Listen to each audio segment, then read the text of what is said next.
रहमान अस्सलाम वालेकुम। कैसे हो दोस्तों? मैं उम्मीद करता हूं कि आप सब खैर अफियत से होंगे। दोस्तों, इस वीडियो में मैं आपको कफ विद स्ट्रेंज प्रॉपर्टीज के बारे में इंफॉर्मेशन दूंगा। इन दोस्तों, ऐसी खांसी जिसके साथ किसी भी इंसान को कुछ अजीब ख्वाहिश जो ना वो देखने को मिलती है। इन दोस्तों, इस वीडियो में मैं आपको बताऊंगा कि अगर किसी इंसान को कफ है और उसके साथ कुछ अजीबो गरीब उसको सिम्टम जो है ना वो देखने को मिलते हैं, तो ऐसे केस में कौन कौन सी होम्योपैथिक मेडिसिन जो कि इस अजीबो गरीब ख्वाहिश को खत्म करने के लिए अपना रोल प्ले करती हैं। वीडियो में मैं आपको कफ विद स्ट्रेंज प्रॉपर्टी के बारे में इंफॉर्मेशन दूंगा, तो मेरी आप सबसे गुजारिश है कि वीडियो को एंड तक लाजमी देखें। मैं हूं डॉक्टर उमर और आपको अपने चैनल होम्योटेक में खुशामदीद कहता हूं।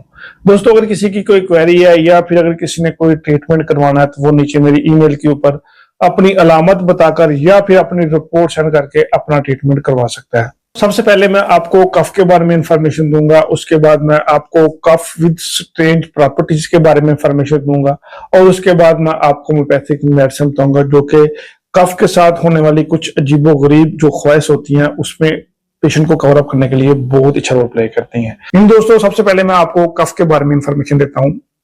दोस्तों, कफ जिसे हम खांसी भी कहते हैं, ये एक साइन होता है। इन दोस्तों, ये एक डिजीज नहीं होती, ये एक साइन होता है दोस्तों, जो जिस्म के कुदरती दफाई निजाम का एक हिस्सा है।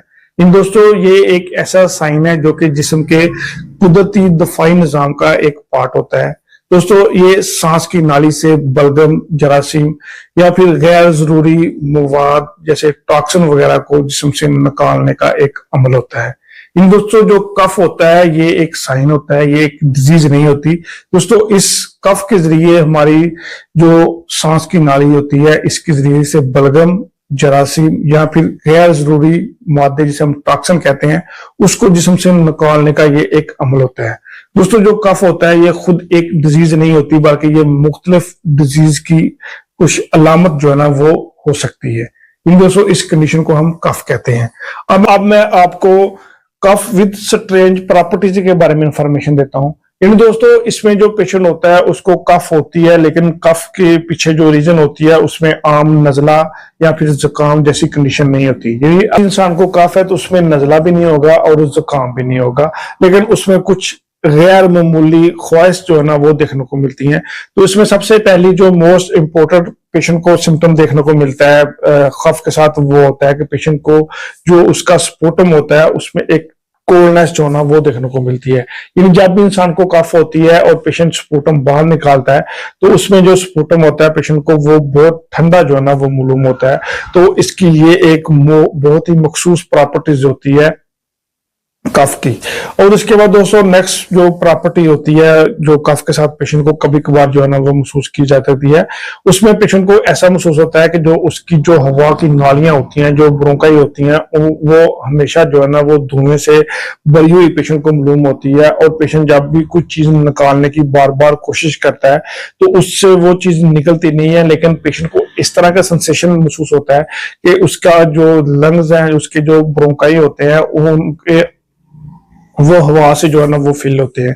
यानी पेशेंट को इस तरह का सेंसेशन जो है ना वो महसूस होता है कि पेशेंट के जो लंग्स है, जो एयरवेज हैं, उनमें हवा जो है ना वो भरी होती है। तो इस तरह का सेंसेशन जो है ना वो पेशेंट को मालूम होता है। तो उसके बाद दोस्तों, नेक्स्ट जो पेशेंट को जो सिम्टम पेशेंट को देखने को मिलता है कफ विद स्ट्रेंज प्रॉपर्टी में, वो होता है कि पेशेंट को ऐसा महसूस होता है कि पेशेंट के जो चेस्ट में कोई चीज जो है ना वो फंसी हुई है, तो पेशेंट उसको बार बार जो है ना वो निकालने की कोशिश करता है। दोस्तों, जो नेक्स्ट प्रॉपर्टी पेशेंट को देखने को मिलती है वो होती है कि पेशेंट को ऐसा महसूस होता है कि उसकी जो ब्रोंकाई होती है, जो एयरवेज होती हैं, वो धुएं से जो है ना वो भरी हुई होती हैं। यानी पेशेंट को इस तरह का सेंसेशन जो है ना वो महसूस होता है कि उसकी जो एयरवेज है वो किसी भी हवा से या जो एयरवे होती हैं वो हवा से भरी हुई जो है ना वो पेशेंट को मालूम होती है। तो इस तरह सेंसेशन जो है ना वो पेशेंट को महसूस होता है। और उसके बाद दोस्तों, नेक्स्ट प्रॉपर्टी पेशेंट को जो देखने को मिलती है वो होती है कि पेशेंट को ऐसा महसूस होता है कि पेशेंट की जो चेस्ट में कोई चीज जो है ना वो फंसी हुई है, पेशेंट उसको बार बार निकालने की जो है ना वो कोशिश करता है कि वो जब भी खांसता है तो पेशेंट को ऐसा महसूस होता है कि जो चेस्ट में चीज फंसी हुई है वो बाहर निकल जाए। लेकिन इस तरह की प्रॉपर्टी भी पेशेंट को कफ के साथ जो है ना वो देखने को मिलती है।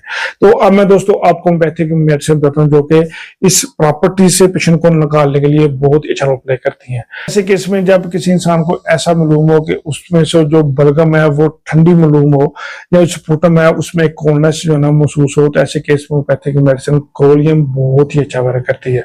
और उसके बाद दोस्तों नेक्स्ट प्रॉपर्टी जो पेशेंट को महसूस होती है, ऐसा महसूस होता है कि उसके जो एयरवेज हैं वो किसी भी हवा से टाइट हो, तो उसमें जो होम्योपैथिक मेडिसिन ब्रोमियम है वो बहुत ही अच्छा वर्क करती है।